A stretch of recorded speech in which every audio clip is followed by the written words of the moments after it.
جس کے لیے فرشتے دعائیں کریں. اگر میں آپ کو کہوں کہ آج میں آپ کو ایسا فارمولا بتانے والا ہوں کہ اللہ کے معصوم فرشتے آپ کے لیے دعائیں کریں گے، کمال ہو گیا نا.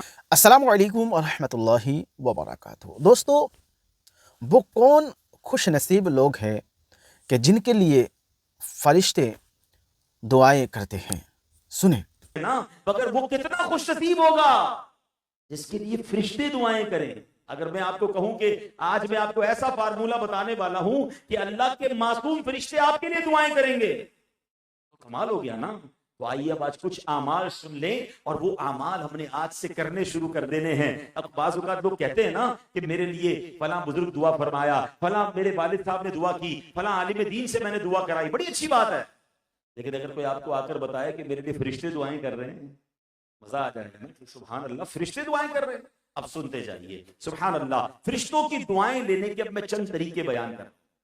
اللہ کریم قرآن مجید میں ارشاد فرماتا ہے، آسان ترجمہ قرآن کنز العرفان، عرش اٹھانے والے اور اس کے ارد گرد موجود فرشتے اپنے رب کی تعریف کے ساتھ اس کی پاکی بیان کرتے ہیں اور اس پر ایمان رکھتے ہیں اور مسلمانوں کی بخشش مانگتے ہیں. اے ہمارے رب، تیری رحمت اور علم ہر شے سے وسیع ہے، تو انہیں بخش دے جو توبہ کریں اور تیرے راستے کی پیروی کریں اور انہیں دوزخ کے عذاب سے بچا لے. سبحان اللہ، یہ کون سے فرشتے ہیں؟ حاملین عرش، عرش اٹھانے والے فرشتے دعا کر رہے ہیں. یہ فرشتوں کی بھی اور ٹاپ لیول کی مبارک جماعت ہے. دعا کس کے لیے کرتے ہیں؟ قرآن کہتا ہے للذین تابوا واتبعوا سبیلک، فرمایا جو توبہ کرے اور تیرے راستے کی پیروی کریں. تو سبحان اللہ، پتا چلا کہ جو اللہ کے حضور توبہ کرتے ہیں، اللہ پاک کے بتائے ہوئے رستے پر چلتے ہیں، حاملین عرش، عرش اٹھانے والے فرشتے ان کے لیے دعا کرتے ہیں. اور دعا کیا ہے؟ یا اللہ ان کی بخشش بھی فرما، انہیں جہنم کے عذاب سے بھی بچا لے. اے توبہ کرنے والوں تمہیں مبارک ہو، اے بار بار توبہ کرنے والوں آپ کو مبارک ہو. اللہ قرآن مجید میں ارشاد فرماتا ہے ان اللہ یحب التوابین، بے شک اللہ بہت توبہ کرنے والوں سے محبت فرماتا ہے. پتا چلا بندہ جو کثرت سے توبہ کرتا ہے، اللہ پاک اسے اپنا محبوب بنا لیتا ہے. کتنی بار توبہ کرتے ہیں، سارا دن گزر جاتا ہے، ساری رات گزر جاتی ہے، کئی دن گزر جاتے ہیں، زبان پر دن میں کتنی بار استغفار پڑھتے تھے. حالانکہ میرے آقا بخشے بخشائے ہیں، میرے آقا معصوم ہیں، آپ سے گناہ ہونا ممکن نہیں ہے. مگر اللہ اکبر، آپ تو وہ ہیں جن کے صدقے میں اور آپ بخشے جائیں گے. مگر آپ ایک روایت کے مطابق دن میں 70 بار اور ایک روایت کے مطابق دن میں 100 بار استغفار پڑھا کرتے تھے.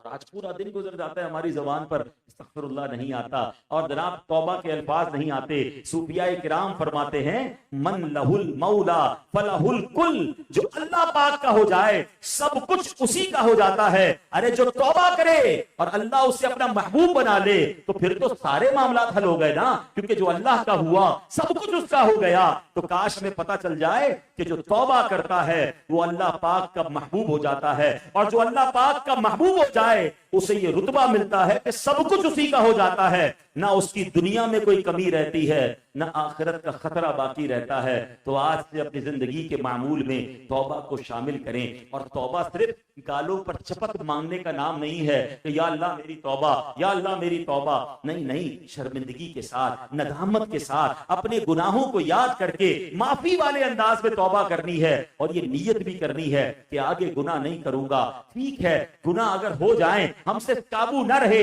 شیطان پھر لگا دے گناہ میں، پھر توبہ کریں. یہ توبہ کرنے کو نہیں چھوڑنا. جملہ سنا میں نے کہ اگر گناہ عادت بن گئی ہے تو توبہ کو دستور بنا لو. ایسا نہ ہو کہ گناہ ہوتے رہیں. بعض اوقات شیطان اتنا مردود ہے کہ توبہ کرنے سے روکتا پتہ کیسے ہے؟ یار توبہ کا کیا فائدہ، تو نے پھر گناہ کرنا ہے، تو نے پھر گناہ کرنا ہے، اب چھوڑ دے توبہ، کتنی بار توبہ کرے گا. اس کو معلوم ہے توبہ کرنے سے گناہ معاف ہوتے ہیں. علماء بڑی پیاری بات لکھتے ہیں، آج آپ سے گناہ ہوا ہے، آپ نے آج ہی توبہ کر لی، کیا گارنٹی ہے کہ اگلے گناہ سے پہلے آپ زندہ رہیں؟ ہو سکتا ہے موت آنے والی ہو. توبہ تو ہو جائے نا، توبہ میں تاخیر کیوں کرنی ہے؟ اچھا کبھی کہتا ہے توبہ میں کیا جلدی ہے، ابھی تو جوانی ہے، بڑھاپے میں توبہ کر لیں گے، اللہ اللہ کریں گے، اور کیا کرنا ہے، ابھی تو موج کر لو. اتنی بڑی تعداد میں اسلامی بھائی موجود ہیں، مجھے بتائیں کہ ہر نوجوان کے پاس گارنٹی ہے کہ وہ بڑھاپے تک پہنچے؟ میں پرسوں